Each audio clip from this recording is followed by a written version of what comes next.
तो खुद से खुद का मिलना या सोच से जुड़ना वो कैसे हो जाता है एग्जैक्टली। मुझे अभी डांस बहुत अच्छा लगता है करना, तो मैं उसमें खो ही जाती हूँ, तो तभी मेरे लिए तो डांस ही मेरा ध्यान रहता है। देखिए, जो भी कर रहे हैं उसमें पूरे डूब कर करना बेसिकली मेडिटेशन है। और अनमैनिफेस्टेड मैनिफेस्टेड का जो मसला है उसको इंटेलेक्चुअली समझा ही है। सोर्स से कनेक्टेड रहना क्या है बेसिकली देखा जाए, यूँ तो everybody is connected to the source. Source से कोई डिस्कनेक्टेड तो है नहीं, हो ही नहीं सकता। अगर होगा तो हाँ, जिंदा है तो है ही है, सोर्स से कनेक्टेड है ही है। लेकिन उसकी अवेयरनेस, सोर्स से कनेक्टेड होने की अवेयरनेस, बस वो अंतर डालती है। तो जब वो अवेयरनेस आती है तो क्या होता है, कैसे पता चलता है? सोर्स से कनेक्टेड हैं ये पता चलना तो कोई बड़ी बात, तो हम कनेक्टेड हैं ही हैं, जैसा कि समझा तुमने कि जिंदा है तो कनेक्टेड हैं ही हैं। लेकिन उसकी अवेयरनेस आना वो परिवर्तन लाता है, वो चेंज लाता है। तो उसको हम सिम्टम से जानते हैं, उसको हम एग्जैक्टली ऐसे नहीं जानेंगे। जब भी हमारे अंदर एक गहरी शांति उतरती है, किसी भी तरह, किसी भी फॉर्म में, डांस करते हुए, एक्सरसाइज करते हुए, काम करते हुए, कुछ खाते हुए, कुछ देखते हुए, तो हम एग्जैक्टली सोर्स की अवेयरनेस को थोड़ा सा महसूस कर रहे होते हैं। नेचर के साथ होकर हमको अच्छा लगता है, और उस पीस के साथ जो एक हार्मनी, लयबद्धता, हम फ्रेगमेंटेड, टूटे हुए, अलग थलग अनुभव नहीं करते, हम इंटीग्रेटेड, जुड़े हुए अनुभव करते हैं। हम अलग थलग, अकेले, एकाकी नहीं अनुभव करते। हमको लगता है कि हाँ, एक फुलनेस है, वो एहसास के तौर से उतरती है। फिर एक अकारण प्रसन्नता, कॉजलेस जॉय। तो जब भी वो कॉजलेस जॉय होता है तो हम सोर्स की अवेयरनेस में थोड़ा उठे होते हैं। ये कुछ सिम्टम है। इसमें हम छोटी छोटी और बातें जोड़ते चले जा सकते हैं, ब्लिस है, अंडरस्टैंडिंग है वगैरह, वो सब बाई प्रोडक्ट में आती रहेगी। लेकिन मेन चीज़ है पीस, हार्मनी और कॉजलेस हैप्पीनेस, या जो आनंद कहते हैं, जॉय। इन सिम्टम से ही हमको पता चलेगा कि हम इस समय उससे अपने को लयबद्ध महसूस कर रहे हैं। ये लैंग्वेज हम नहीं यूज करेंगे, हम सोर्स से जुड़े हुए अनुभव कर रहे हैं। जुड़े तो हम हैं,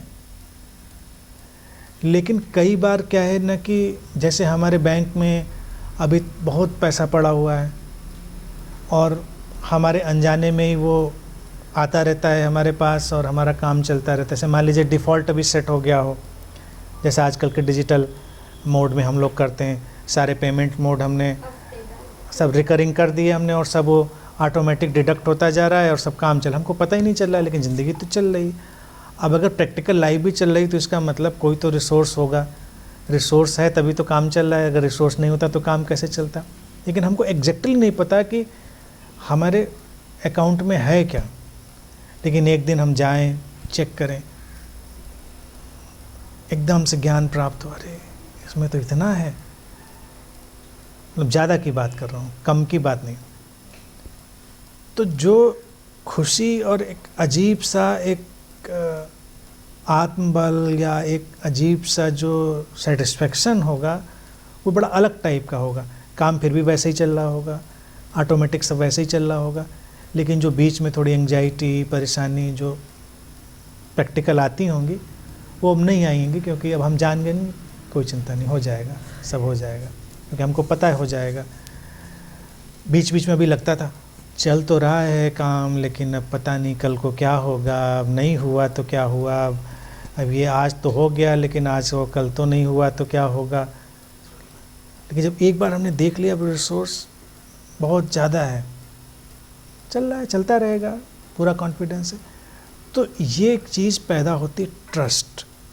तो सोर्स के साथ जैसे ही हमारा वो एक इनकाउंटर होता है, तो उसमें हमारे अंदर एक सबसे जो बड़ी एक्सप्लोजन की चीज़ होती है वो होती है एग्जिस्टेंशियल ट्रस्ट की। हम बेपरवाह हो जाते हैं, बेपरवाह नहीं कि स्टूपिड हो जाते हैं कि छत से छलांग लगा देंगे, बेपरवाह हो गए, एग्जिस्टेंस संभालेगी, तो अनंत ने तो कहा था एग्जिस्टेंस संभालेगी, हमने तो छत से छलांग लगा दी तो नहीं संभाली एग्जिस्टेंस। ऐसा नहीं, निश्चिंत आप ट्रस्ट है, इनबिल्ट ट्रस्ट है, कोई परेशानी नहीं।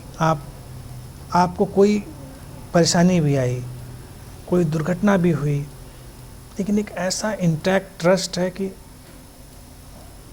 सब ठीक है, होगा हो जाएगा चीज़ों में। और ये लैंग्वेज भी नहीं आती, और ये चीज़ बहुत ही शटल सा एक, जिसको परितृप्ति कहते हैं, सुकून कहते हैं, वो लेकर आती है। इन सबको जब मैं बहुत सिंपल वर्ड्स में कहता हूँ तो वो कुल मिला के पीस, हैप्पीनेस और हार्मनी ही बनते हैं। मतलब सिंपल वर्ड्स में वही है, लेकिन ये सब उसके एनालिसिस में है। तो ये जब ट्रस्ट कोई अपने अंदर पाता है, अभी जैसे क्या है, जो मंदिर में प्रेयर करता है वो ट्रस्ट नहीं करता, जो कोई पूजा पाठ करता है वो ट्रस्ट नहीं करता, जो किसी सुपरस्टिशन में पड़ता है वो ट्रस्ट नहीं करता। क्यों? आपको कहने की ज़रूरत क्या है? आपको कुछ मांगने की ज़रूरत क्या है? आपको ट्रस्ट नहीं, तभी तो आप मांगते हैं, आप कुछ कहते हैं। आप गए, अब मेरा कल्याण करिएगा, आपके कहने की ज़रूरत है? एग्जिस्टेंस अगर आपको इतना प्यार करती, यानी जो भी वो सत्ता है, फोर्स है, अनमैनिफेस्टेड है, अगर आपको एक बार नज़र आ गया वो सोर्स का लव, तो आप शांत हैं, एक नॉन वर्बल ग्रेटिट्यूड में है।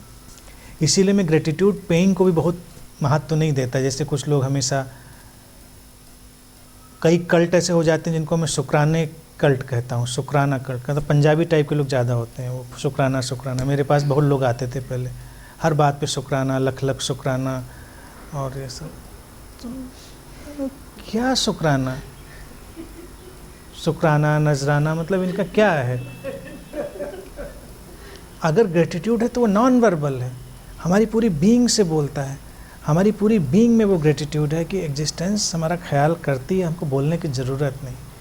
इसी तरह से humbleness, wisdom, love, compassion, peace हमारी पूरी बीइंग से बोलता है, हमको बोलने की ज़रूरत नहीं पड़ती। अगर मैं आके आपसे ऐसे नमस्कार करूं तो आपको लगे मैं बहुत विनम्र हूं, तो ये स्यूडो और फैब्रिकेटेड विनम्रता होगी। विनम्रता तो उसका तलवार जैसी शार्प हो सकता है, इंसान एंटर करे बहुत शार्प हो, बिल्कुल रखेंगे, उंगली रखेंगे तो कट जाएंगे, इतना शार्प हो सकता है इंसान। लेकिन अगर आप देखेंगे तो लगेगा नहीं, कंप्लीट हम्बलनेस है। क्योंकि आसमान में चमकती बिजली भी बहुत हम्बल होती है, अपनी तरह की है ना, अपने ओन नेचर, ओरिजिनल नेचर में है वो, तो हम्बल है। तो ये सब चीज़ें बीइंग में होती बोलती हैं, तो ट्रस्ट बीइंग में आ जाता है, पीस उसकी बीइंग में आ जाती है। तो जैसे से हमारी बीइंग में आती जाती हैं वैसे ही हम समझ सकते हैं लॉजिकल उसका डेरिवेशन कि हम सोर्स के अवेयरनेस में स्टेप बाय स्टेप बढ़ रहे हैं।